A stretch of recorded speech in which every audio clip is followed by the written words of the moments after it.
Quand vous est venue cette idée de vous présenter aux élections présidentielles de 2017, est-ce que c'était un matin en vous rasant pardon, devant votre miroir? Écoutez, pas vraiment, hein, pas vraiment. Non, non, c'était notamment la réforme, je dirais, des régions, où j'ai participé à un certain nombre de, je dirais, d'échanges, d'actions aussi.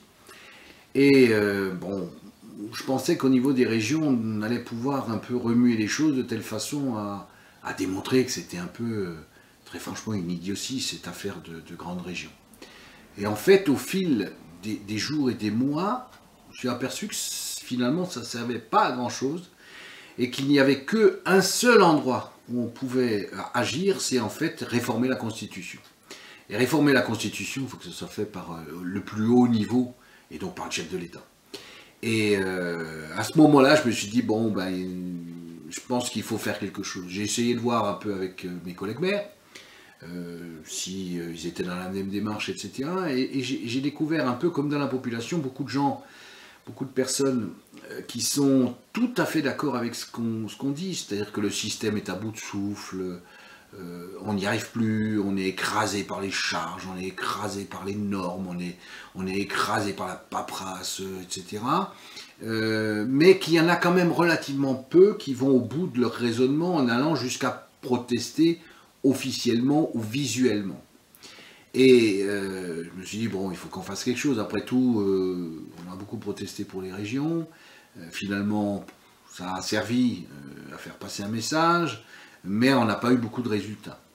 Entre nous soit dit d'ailleurs, on verra prochainement, le Conseil de l'Europe doit se prononcer hein, en tant que tel, comme institution, puisque vous savez qu'il y a eu un monitoring, c'est-à-dire ils ont mené faire une inspection en France, voir un peu comment la démocratie se porte en France. Quelques indiscrétions me font penser quand même, nous verrons ça, je crois qu'il y a une séance plénière bientôt, nous verrons ça très prochainement, mais des indiscrétions me font penser que la France a tout faux. Et la France s'oriente vers une dégradation terrible de la démocratie. Pays comme la France, de dire ça, c'est une catastrophe, quoi. Historiquement, la France est une référence en démocratie. Droits de l'homme, etc. Alors qu'en fait, on s'aperçoit aujourd'hui, c'est plus du tout le cas. Le système politique qui nous gère depuis 30 ans, 40 ans, en fait, a complètement dégradé les choses, est à bout de souffle. C'est-à-dire plus personne n'en veut, en fait.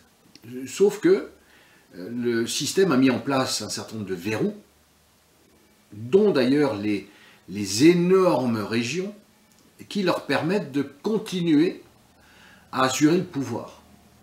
Et finalement, en dégradant d'une façon absolue la démocratie en France. Et donc c'est à ce moment-là, au moment des régionales, je me suis dit, bon, ok, on pourra y revenir sur le plan des régionales, mais après de terribles pressions, j'ai lâché prise, je me suis retiré des fondateurs de la FDA parce que effectivement j'y crois et je suis fondamentalement assez pour ces regroupements de régions. Mais à ce moment-là, je me suis dit, il n'y a pas d'autre solution que d'aller au plus haut, c'est-à-dire vraiment taper au plus haut pour réformer notre République par une sixième République. Ça paraît un peu fort comme ça, mais c'est vraiment des changements profonds. On pourrait y revenir sur le détail, parce que les changements profonds vont aussi, on parle beaucoup de symboles, mais vont aussi au travers de symboles. Et c'est à ce moment-là, je me suis dit, il faut faire quelque chose. J'ai rencontré un certain nombre de personnes, j'ai rencontré un certain nombre de collègues maires qui sont sur le terrain. C'est les gens qui ont les pieds dedans, comme on dit. Et qui m'ont tous dit, effectivement, il faudrait qu'on fasse quelque chose. Sauf que personne vraiment s'est totalement lancé, quoi. Dans une idée totalement apolitique au sens où on l'entend aujourd'hui, hors des partis politiques existants, hors du système aujourd'hui qui est à bout de souffle. Et ça, je suis très attentif et scrupuleux, ce qui m'a fait prendre un certain nombre de décisions ultérieures, parce que je ne veux absolument pas récupérer quoi que ce soit de ce système. Il faut le transformer d'une façon absolue. Alors on peut parler de rupture, on peut parler de révolution, tout ce que vous voulez, mais ce système, il faut le réformer. N'êtes-vous pas un peu fou de vous présenter à ces élections présidentielles? Oui, écoutez, oui, je pense qu'on est un peu fou, mais on s'aperçoit que qui se présente aujourd'hui, c'est des candidats du système qui se présentent, des partis politiques, gauche, droite, extrême, extrême gauche, extrême droite, etc. Qu'est-ce que ça veut dire aujourd'hui? Donc, je n'ai pas rencontré quelqu'un pour l'instant qui a effectivement décidé de lancer une candidature qui est hors des schémas traditionnels de nos politiques qui ne sont plus reconnus par la population. Donc je me suis dit, après tout, un peu d'utopie. Heureusement d'ailleurs, moi j'ai toujours été, notamment dans le secteur associatif, une grosse fédération que j'ai créée il y a plus de 30 ans. Et oui, c'est plein d'utopies. Et heureusement que c'est plein d'utopies. Vous savez, je suis aussi président d'une association aujourd'hui qui fait de l'aide et du soin à domicile pour notamment les personnes âgées. Quand j'ai repris ça, il y avait de l'utopie. Il y avait 5 personnes, 5 salariés. Aujourd'hui, l'utopie a mené à ce que on ait 320 salariés avec près de 5000 clients, patients, etc. par jour. Donc l'utopie, vous voyez, ça a du bon de temps en temps. Donc je revendique. En 2015, vous avez apporté votre soutien public à Christian Troadec, qui se présente aux élections présidentielles de 2017, en lui offrant donc le premier des parrainages nécessaires. Est-ce que ce n'est pas un joli retournement de veste, comme on le reproche souvent aux politiques? Oui, alors, soyons modestes dans ce domaine-là. C'est vrai que peut-être des erreurs de jeunesse font que on croit effectivement à une personne, à des idées, etc. Et on n'appréhende peut-être pas toute la dimension de la personne. Ce que on s'est aperçu, et je revendique les idées de Christian Troadec, et notamment sur le plan des régions, etc., je les partage parfaitement. Et je le répète, la candidature elle-même n'a pas beaucoup d'importance, c'est le programme qui compte. Donc moi, je l'ai dit d'ailleurs à Christian Troadec, je suis tout à fait prêt à m'effacer parce que c'est des idées qu'il faut mettre en avant. Simplement, je me suis aperçu que c'est vrai qu'en Bretagne, c'est un peu compliqué. Et dans son environnement, je me suis aperçu que, et y compris, vous allez sur Internet, vous le trouverez, mais les arrangements avec les gens de gauche, les gens de droite, les gens écologistes, etc. Moi, je défends une idée qui balaye tout ça. Donc j'aurais dû poser effectivement la question plus précisément, est-ce que tu fais de la politique au sens politicien? Est-ce que tu es de gauche? Est-ce que tu es de droite? Est-ce que tu as une sensibilité ou une appartenance à un parti politique ou notamment écologique par exemple? Je ne l'ai pas fait, je dois l'avouer. Mais je ne peux pas, fondamentalement, moi j'ai des idées et je ne renie pas mes idées. Donc j'ai mis les cartes en main de Christian Troadec, je lui ai dit, si tu partages mes idées en disant que là ça fait 30 ans, 40 ans, ça suffit, la gauche-droite, les écolos, les machins, les trucs, tout ça, plus personne n'y croit. Si tu partages ça, tu seras le candidat des fédérés. C'est-à-dire les fédérés, on rassemble les gens qui ont les mêmes idées. C'est clair. Il ne m'a pas répondu, il n'a pas voulu me répondre, je reste toujours ouvert. Je reste toujours ouvert. Mais je ne peux pas revenir sur l'idée fondamentale qu'il faut se séparer, je dirais, du canevas, de l'ambiance qui nous a entraînés depuis 30 ans dans la situation aujourd'hui où est le pays. Je ne peux pas. C'est fondamental. Donc, Christian Troadec, bravo, pas de problème. Si tu veux rejoindre ces idées-là, ok.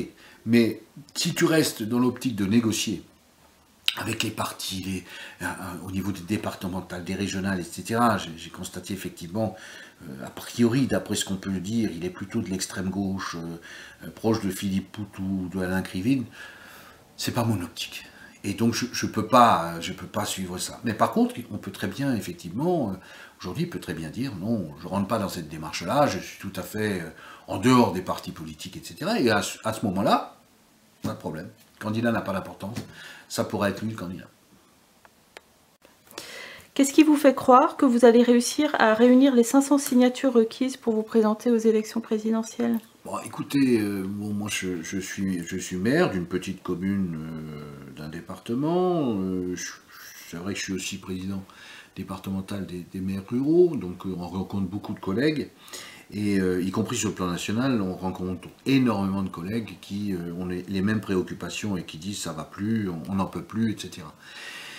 Et des maires, il y en a 36 000 quand même en France, c'est vrai qu'il y en a beaucoup, dont d'ailleurs entre 25 et 30 000 qui sont des petites et moyennes, et qui n'en peuvent vraiment plus, quoi. Hein. On pourra décrire bien sûr tous les dispositifs qui peuvent exister, mais et surtout avec une approche que, pour ce qui me concerne, qui est aussi ma philosophie, c'est-à-dire je ne veux rien entendre parler de parti politique en tant que tel, ou de gauche ou droite. D'ailleurs, on prendra des mesures symboliques sur ce sujet, gauche et droite, qu'est-ce que ça veut dire aujourd'hui, quoi? Ça ne veut rien dire. Donc je pense que sur cette idée-là, on peut être suivi par un certain nombre. Il en faut 500 sur 30 000. Je pense que c'est jouable.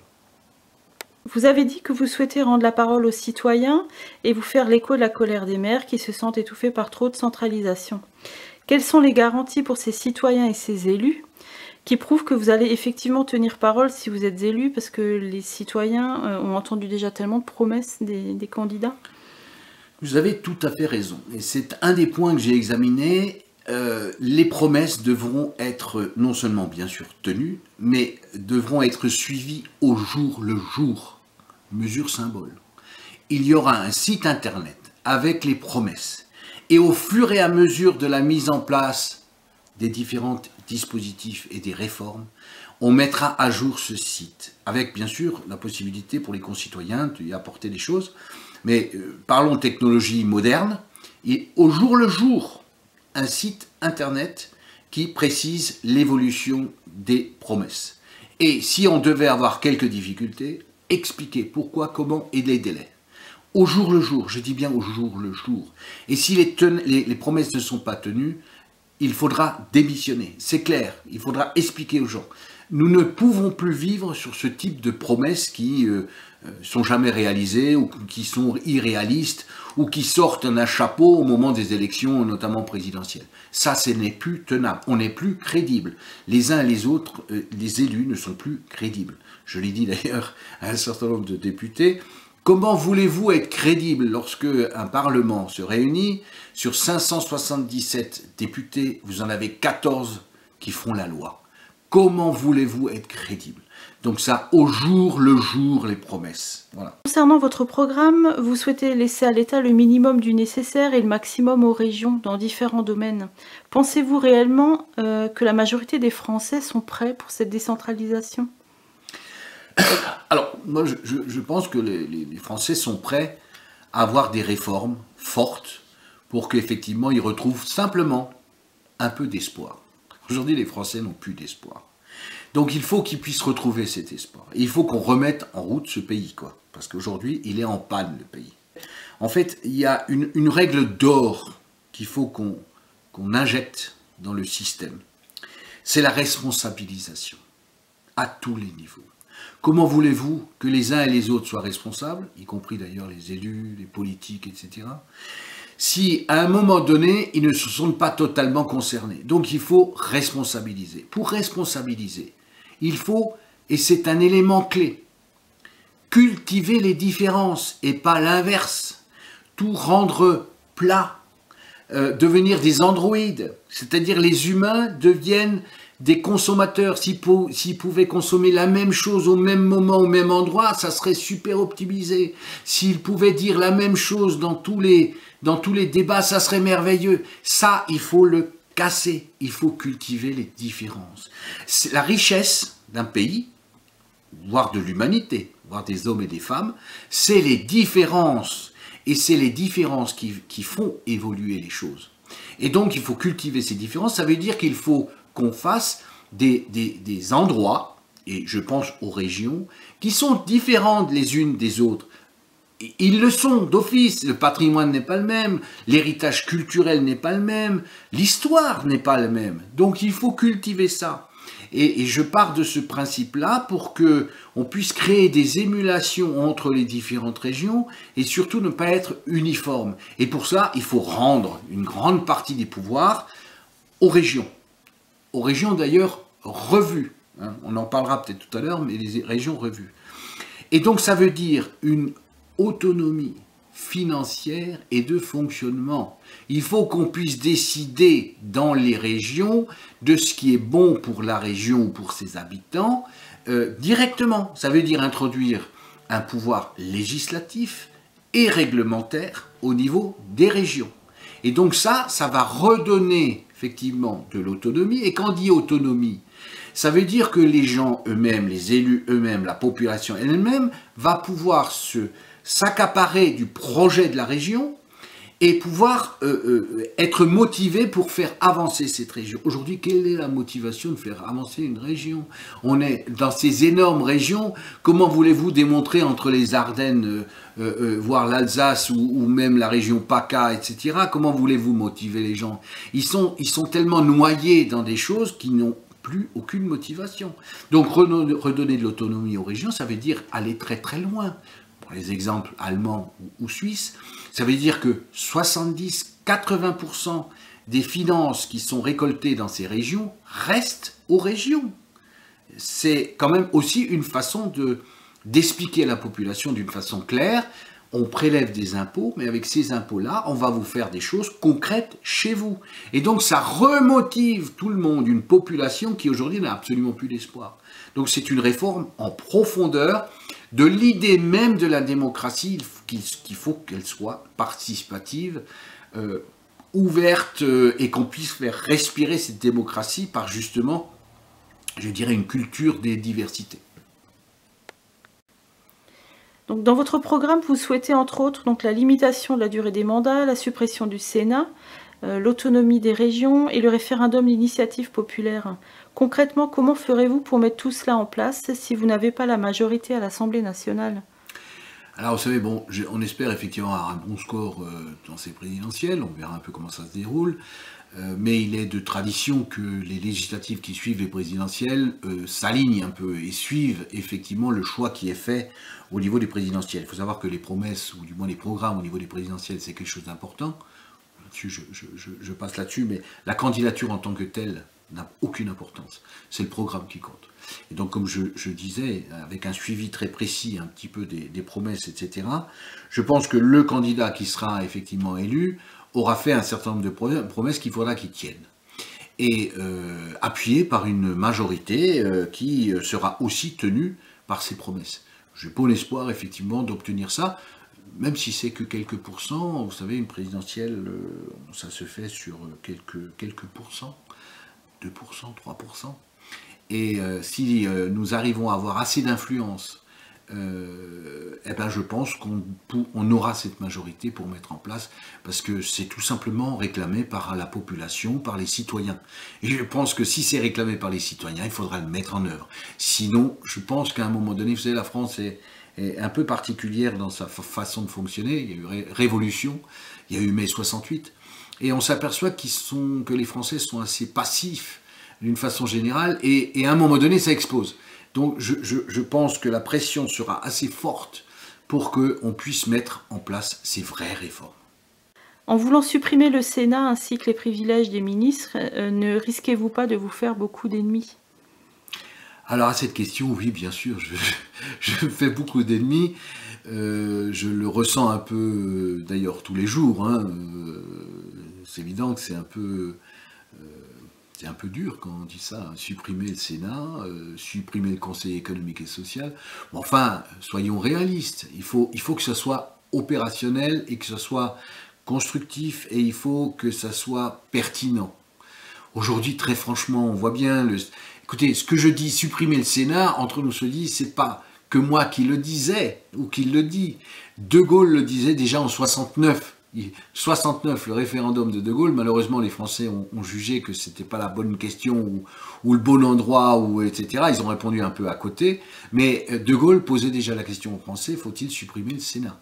Et je dois dire qu'effectivement, on a des leçons à prendre d'un homme d'État de Gaulle qui posait la question et qui se rendait compte que finalement, il faut être efficace. Donc je repose parfaitement la question, et ça ne me pose aucun problème, mais vraiment aucun problème, de dire il faut supprimer le Sénat, supprimer le Conseil économique et social. Il faut, dans les assemblées aujourd'hui, vous connaissez le système, dans une assemblée, vous parlez de gauche et de droite, c'est-à-dire que vous avez des gens qui sont à gauche, physiquement, hein, et il y en a qui sont à droite. c'est terminé. Ça, si effectivement on arrive à faire passer ces idées, ils seront classés par ordre alphabétique. Ils sont au service de la nation et des citoyens. Ils ne sont pas au service de gauche ou de droite. Donc ça, c'est un peu symbolique, mais je vous garantis que je le ferai. Par ordre alphabétique. Ils apprendront à se connaître. D'ailleurs, entre nous soit dit, ils se connaissent tous, hein, puisque ils sont tous plus ou moins dans le système. Mais ça les apprendra effectivement à travailler ensemble.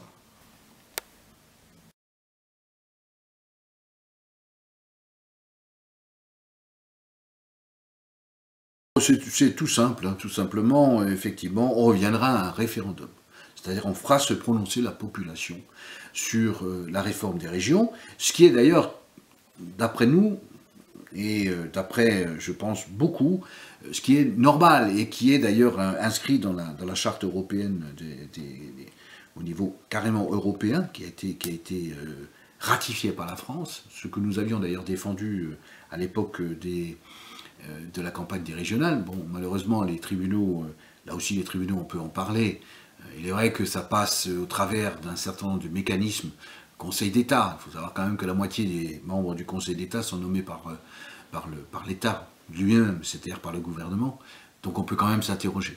Ceci étant, je pense que l'histoire nous donnera tout à fait raison et on fera un référendum pour revenir à une démocratie. Les habitants, les concitoyens choisiront.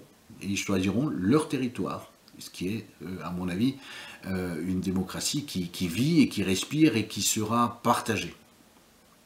Donc on remarque que beaucoup d'Alsaciens, surtout depuis les élections régionales de décembre, revendiquent désormais sur les réseaux sociaux l'indépendance de l'Alsace, alors qu'ils revendiquaient auparavant l'autonomie de l'Alsace. Qu'en pensez-vous? Alors bon, moi je pense dans ce domaine, je pense qu'il faut être clair.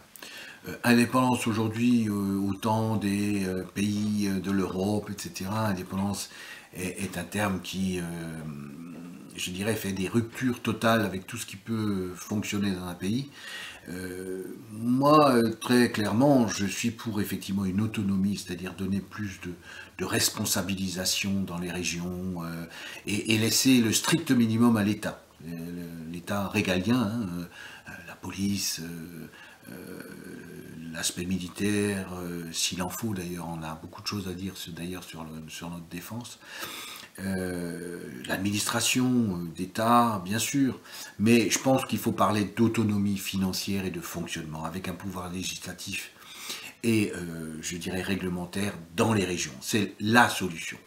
C'est pour ça que d'ailleurs dans toute, je dirais, ma démarche, j'associe toujours le drapeau français au drapeau des régions. On ne peut pas passer sur des milliers, voire des millions d'hommes qui sont tombés pour défendre un pays et dire que tout ça on balaye et on revient, je dirais, à des régions, je dirais, indépendantes. Je crois qu'à quelque part il faut être sérieux. Et je pense d'ailleurs la population, elle n'est pas sur cette optique d'indépendance, mais elle est pour de l'autonomie beaucoup plus forte, quoi. Que pensez-vous de la gestion de la crise des migrants et notamment de l'accueil des réfugiés à Ferrette? Alors, d'abord, il faut analyser la situation. Pourquoi cette crise des migrants, quoi? Et je dois dire que là, les pays, franchement, les pays au niveau international, c'est une catastrophe. Est-ce qu'on peut continuer à faire ça, quoi? Il faut régler le problème à la source. Parce que les gens qui viennent à Ferrette, entre nous soit dit, bien sûr, il faut les accueillir. On est humain. L'humanité mérite qu'on s'occupe de gens en détresse. Et ça, on doit absolument répondre à cette préoccupation-là et il ne faut pas passer dessus. Par contre, on peut se poser l'interrogation, on peut s'interroger bien sûr sur la densité.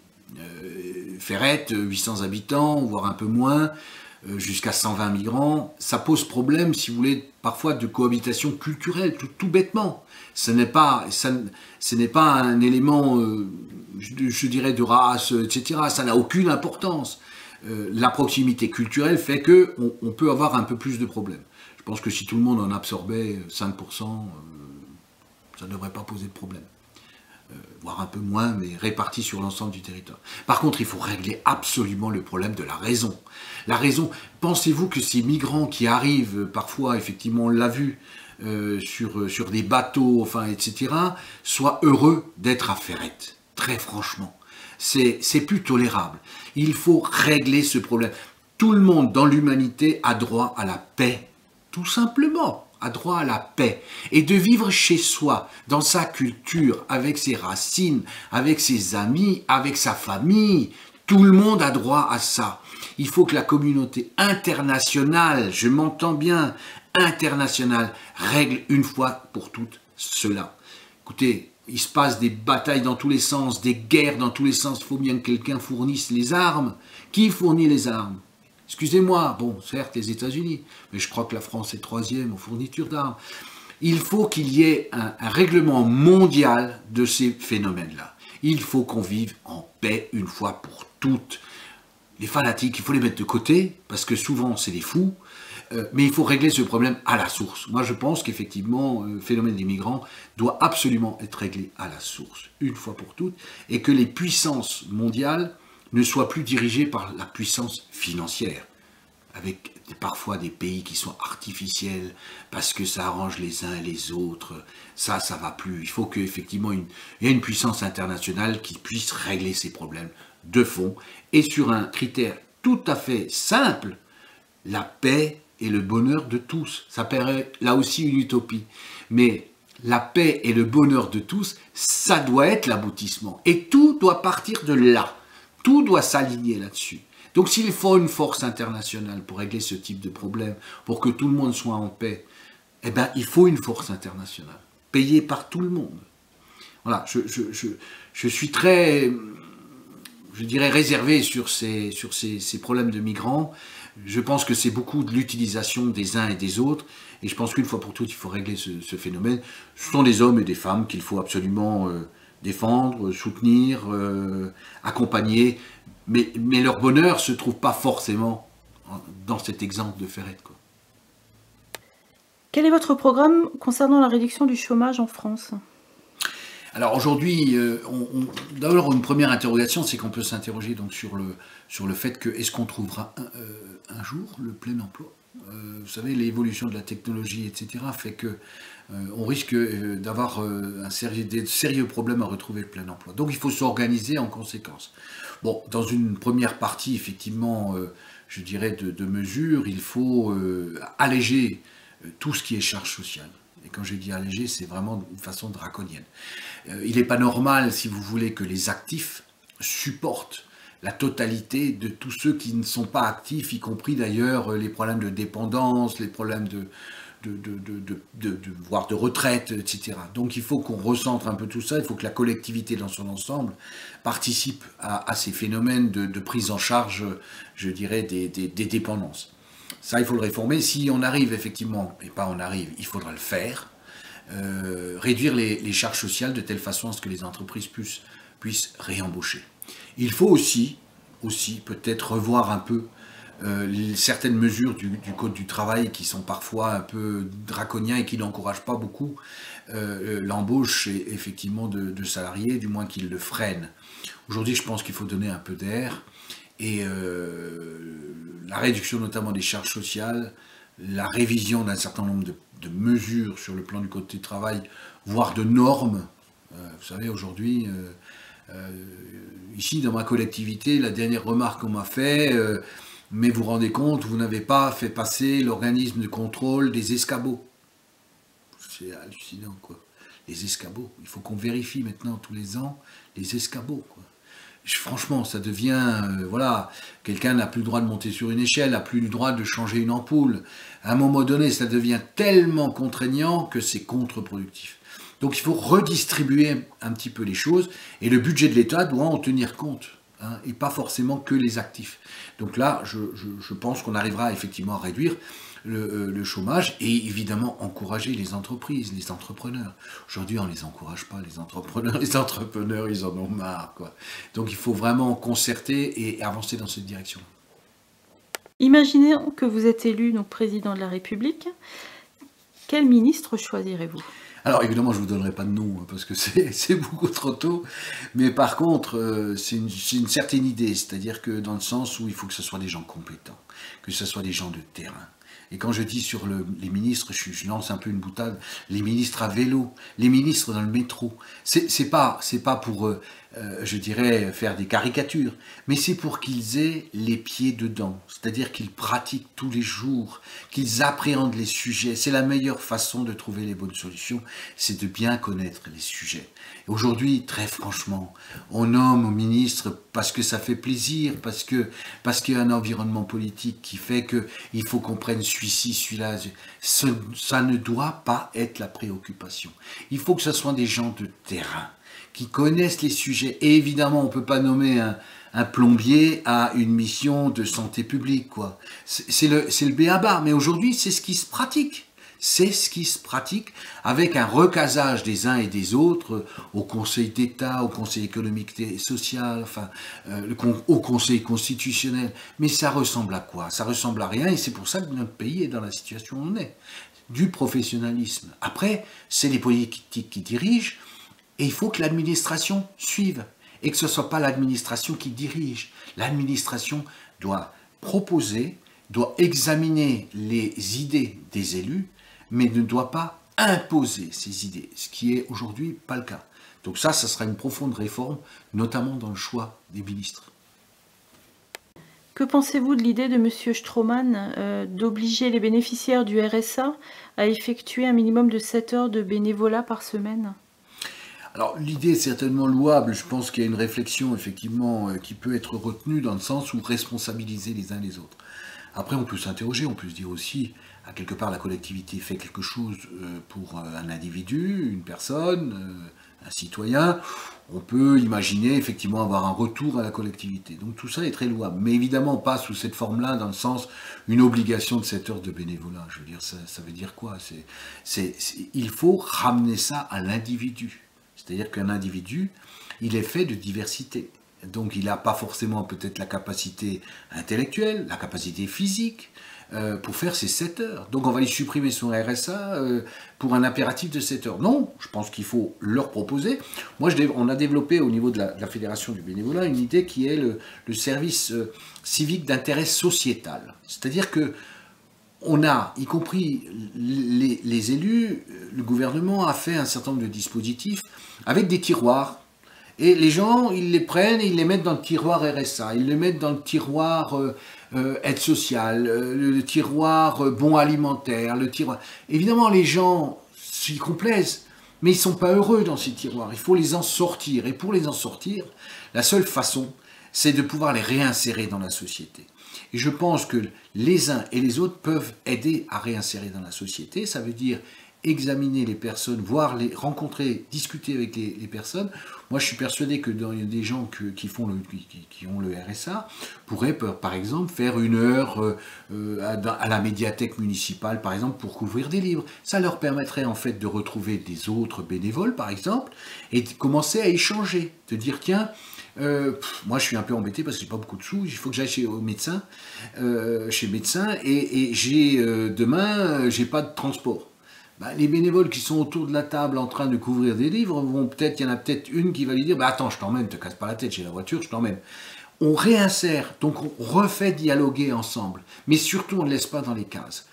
Et d'une façon individuelle, en fonction des personnes, quoi. Ça, c'est important de prendre la dimension humaine des dispositions. Et je pense que ça peut s'appliquer, on parle de collectivité, mais ça peut s'appliquer dans les associations. Vous savez, rendre service à une association, c'est le bien commun. Mais aussi dans les entreprises, parce que vous savez, un petit artisan qui a besoin de classer ses factures et qui n'y arrive pas, ben, après tout, on pourrait imaginer un service civique qui va dialoguer avec l'artisan qui est tout seul. Ça va pouvoir réinsérer un dialogue entre, et puis rendre service aussi à l'artisan. Il va pouvoir se consacrer un peu plus à son métier, etc. Je pense qu'il y a un travail à faire sur ce plan-là, mais d'une façon non pas brutale, mais d'une façon humaine, tout simplement. Et je suis persuadé que ça rendra service aussi bien à la collectivité, à la nation, mais aussi aux personnes qui sont les bénéficiaires de ces aides sociales, etc.